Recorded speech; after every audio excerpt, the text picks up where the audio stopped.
Welcome to This Week in Lebanon Warriors Athletics here on LebanonWarriors.com and ESP Media powered by Sidearm Sports. My name is Jason Griefer. As always, we're joined by Lebanon Athletic Director Keith Pantling. Keith, good to have you here today. And we also have a very special guest here today as we are joined by Lebanon head softball coach Brian Kendall. Brian's going to be joining us here in just a few moments. We're going to go deep inside his program right now, how well they're doing. They're in the hunt for the ECC title in their first year in the league. So we'll get to Coach Kendall and get all of his thoughts on that here in just a few moments. But Keith, let's start talking about some of your other programs right now. Let's start with both of your lacrosse teams. And I put them together because we're late in the regular season, and both the boys and the girls are right in the hunt for the league title, right up there in contention, top two, top three in the league right now. So a few games left to go in the regular season. What's kind of the mindset around these teams? And also understand a pretty cool honor was given to one of your lacrosse players just today at Lebanon High School. Yeah, so for starters, Maddie Hodgson, our goalkeeper on the girls' side, was awarded the Penn Station Athlete of the Month. So there's just 12 of those, but yeah, Fox 19 came in and they do a little pep rally with our student body, and we can only have a few people there, obviously, with COVID and things, but it was a really cool recognition for her, as well as our programs, with those being new to the school in terms of being sanctioned. So I guess kind of pivoting to the success that they're having, we were kind of, I guess me personally, a little unsure how we would fit into the ECC, being, Lebanon and the community. Lacrosse has been here and been growing, but kind of being thrown into a new conference, kind of that uncertainty with some programs that have really been around for a long time, just kind of how we would fare. And both of them sit here with just one league loss apiece. And, you mentioned the mindset. I think there's just that positive energy and excitement that they're still playing meaningful games this late in the year with that opportunity. So both of them have Kings coming up.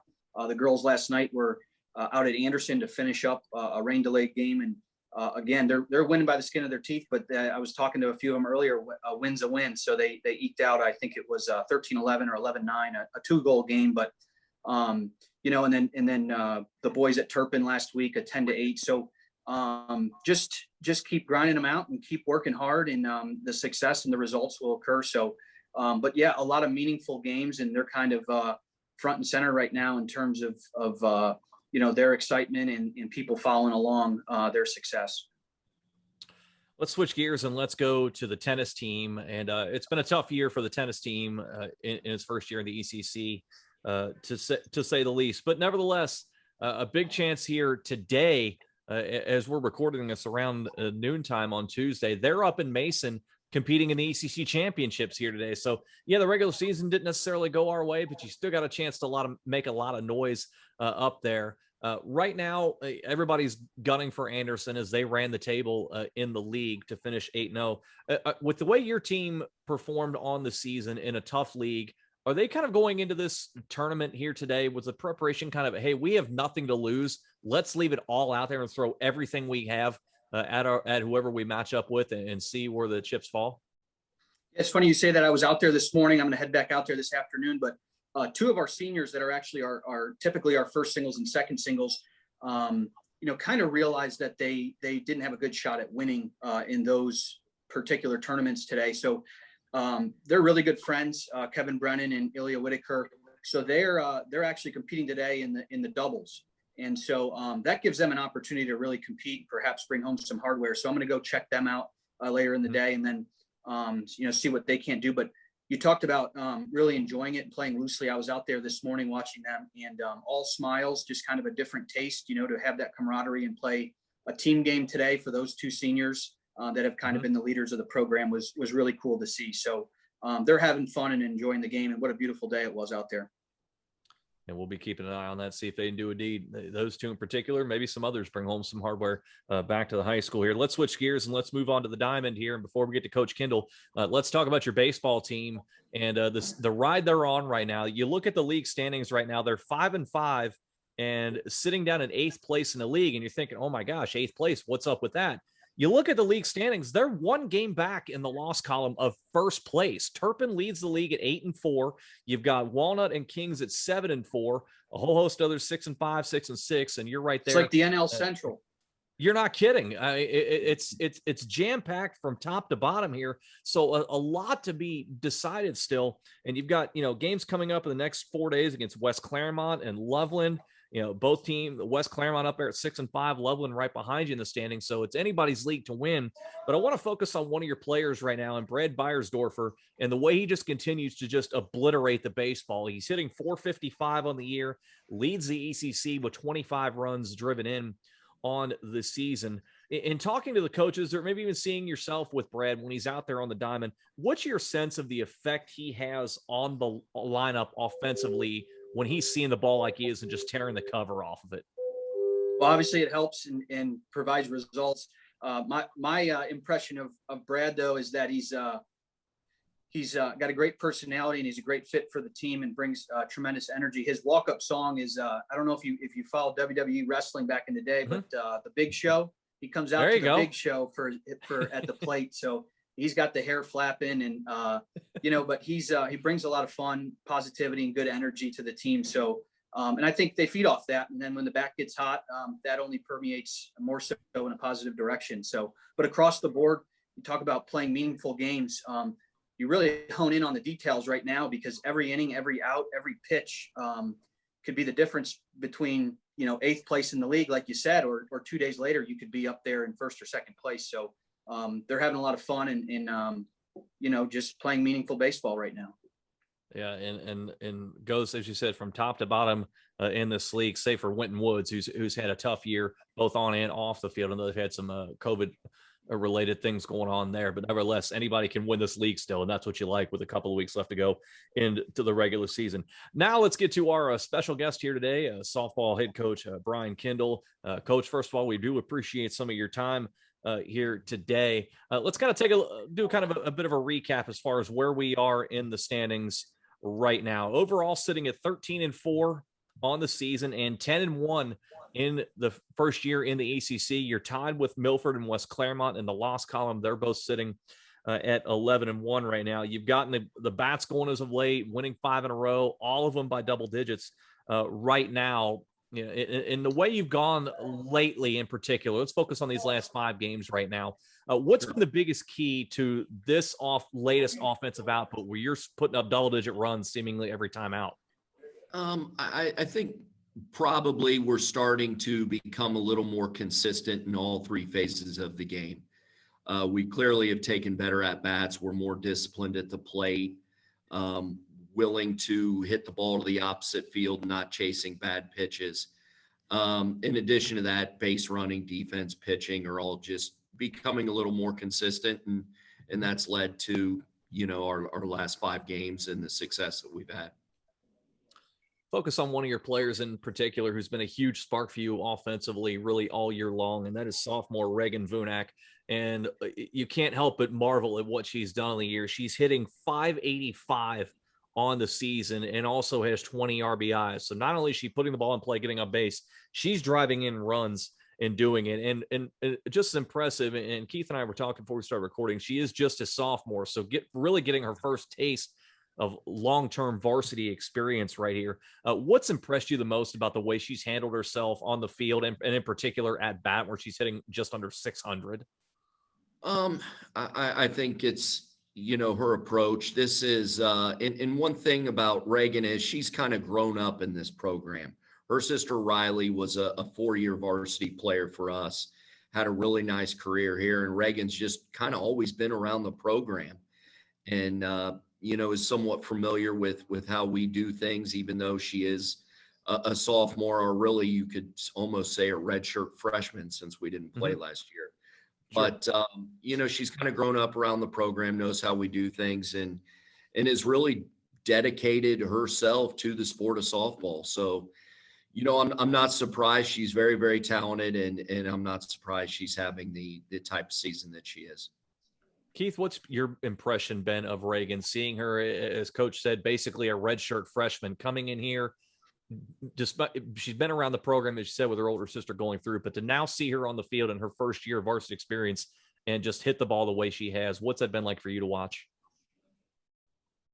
Well, for me in particular, I recognized her kind of toughness and the edge that she had right away. I'm not at practice every day to know the ins and outs like coach would, but just as a spectator, to play catcher, the number of innings she does, I mean, it kind of takes some toughness. I certainly didn't realize she was a sophomore right away as I was getting to learn everybody's names and things, this being my first year. But yeah, certainly she kind of epitomizes the mentality and I think the approach that coach brings to the program. So that's the first time I had heard that she kind of grew up with the program. So that makes total sense to me now, looking back on my experience, just watching her and being around the program these last couple months. Can't always win every game by outscoring everybody and winning in shootouts. You got to have good pitching, and coach, your team certainly has that. I want to focus on two of your leaders as far as ERA goes, Sophia Roars and Megan Deem right now, sporting ERAs of 2.21 and 2.28, both in the top three in the ECC. Both been really good all year long on the mound. What do you look at as the strong suit of each when they're on the mound? And secondly, how, when they are pitching well, does that help really relax your offense and maybe take some of the pressure off of them where they know they don't have to go out and put up double digits every game when one of those two is on the mound? Well, I think to start with their strengths, I'll start with Megan. She's really pitched probably the majority of our innings this year. And with Megan, I think it's just her competitive drive and her toughness. She is a sophomore, pitched a lot of innings for us. 2 years ago, we had some injury issues and things like that in the circle. And she probably pitched more than what she was expecting to pitch going into her sophomore year. And she really grew up through the course of that year. Very, very competitive, very tough. And I think that's what brings that settling feeling that you were talking about to our team when Megan Deem is in the circle. I think we do relax both offensively and defensively with her. And then Sophia Roars and Aubrey Smith really, probably, I don't have the stats in front of me, but they both, pitched, kind of the other half between the two of them. And they're growing up too. They're going through the same things that Megan went through as a sophomore, and they're getting there. They're, trying to find that level of consistency that it takes to be a number one pitcher. And they've both done very, very well all year long. And of course, Megan doing a lot of work as a starter. Sophia, they're doing some work out of the bullpen. Very, very good combination you have with all three that we've talked about here. Let's talk about kind of what we have on the docket, because this is a huge next 7 days we have coming up here. You've got Loveland twice on the schedule, Anderson once. They've been struggling here. Good chances to pick up potentially 3 wins there. Still got to play them, of course. But then we have the big series coming up early next week against Milford. And they are right up there, as we talked before. They're at the top of the league right now at 11-1. You're a half game back. This seems like a week that could potentially decide who wins the league title. And that's what you want late in the season. As we talked with baseball, you want it to be decided on the field late in the year. Coach, let me start with you. Do you sense any added intensity from the girls as of late, knowing that this Milford series in particular was coming, and then that series could potentially decide whether or not your team wins the championship? Yeah, I think as the season goes on, there's, I always look for really one thing that kind of sets in. And with your seniors, do they become desperate because they start counting down the days that, till graduation, till this high school career is over, and do the, is desperation setting in, and you get that edge about you as a player, and you're fighting for really every day that you have left, because, you want to do 2 things. One, you want to make your mark. You want to leave your legacy as a player with a league championship, but then you also want to make that state tournament run that so many of our teams in the past have done. And they want to live up to that standard as well. And that's, that's always important to every senior class. It's no different with this group. And, you're starting as being around the team and practice and things like that, you're starting to feel that desperation set in where seniors are fighting for everything they've got, you know. Absolutely. I want to touch more on your senior class here in just a moment, but Keith, I want to get your thoughts on the week ahead here, in a week where it's a lot of games, again, in a very short period of time here, some winnable games potentially on the schedule, but obviously we're also looking at that huge series with Milford coming up here. What are your expectations here, and what do you think from your perspective, an outside perspective, the team needs to do here in this week in order to take care of business to put themselves in an even better position to win the league title? Well, I told you I was out at tennis this morning, and I ran into Aaron Zupka, the AD over at Milford, and we were both joking that we'll see each other on Monday and Tuesday as we anticipate this being potentially for a league title. But that's not something you can probably say with the kids. I think just keeping it one day at a time, as I know Coach Kindle will do, as he's mentioned throughout this, is finding that consistency and that groove and keeping them level-headed and just working through the week. But as we kind of backload the schedule, there's not much time to, you don't have much time between games, and they're going to rock and roll for 2 weeks now here. And we'll know soon where the chips kind of fall. But Monday, Tuesday are definitely circled on a lot of people's calendar. Coach, you mentioned just a moment ago the senior class maybe kind of looking at the schedule and starting to count down the days and the games that they have left in their high school careers before they move on, whether they play college softball or end their softball careers here at the high school level here. Obviously, a very unique situation for this senior class and the fact that they didn't have a junior season. Of course, last year, your senior class didn't get to have a season there. I'm just wondering what your thoughts are on this senior class here. Everything they've had to go through during their career, the transition from the GWAC into the ECC, not having a season a year ago. Now they're competing in the ECC for the first time ever, and they have a chance to leave Lebanon as conference champions. Just really proud of who they are as people and the growth that they've shown throughout this season. So many of them, and I was kind of joking around with Liz the other day, and just, her and Panda, and they kind of played as sophomores, but they were more of I think actually they split a role. Langston may have been a right fielder and Panda hit for. So just the growth in not having last year to where they settled into those leadership roles and those full-time roles on the field and in the lineup. They were kind of almost dropped into then their senior year, and they've just adjusted so quickly and grown so quickly, which has really given us a chance to compete in the ECC and with the upper echelon of teams that are there, the Kings, the West Claremonts, and the Milfords, and just really, really proud of all of them. Keith, it's been a unique experience all year long for the seniors in all the sports, and we've documented that here throughout the fall and in the winter and into the spring here. I'm wondering, maybe is there something that stuck out to you with these seniors on this softball program? I know you're new to the school and you're still trying to get familiar with things, but is something in that way maybe stood out that's been different from maybe past classes? Maybe they get a sense of a greater appreciation for the fact they get to have a season because they didn't have one a year ago. How has that dynamic been for you?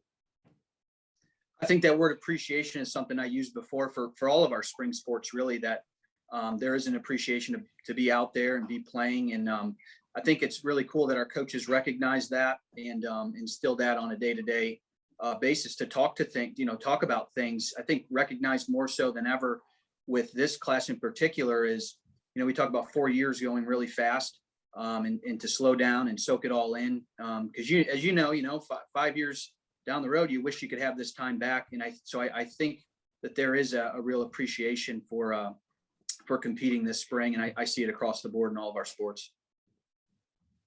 Well, they have certainly delivered the goods thus far on the season. 10-1 in the league, a great chance to win an ECC title in their first year in the league. So really exciting time here. And we really appreciate not only Keith joining us here today, but also head softball coach Brian Kindle to break it all down here. And we'll be sending our best of luck to Coach Kindle and the team the rest of the way out here. But right now we are out of time, and our thanks to both gentlemen for joining us here for This Week in Lebanon Warriors Athletics here on LebanonWarriors.com and ESP Media, powered by Sidearm Sports.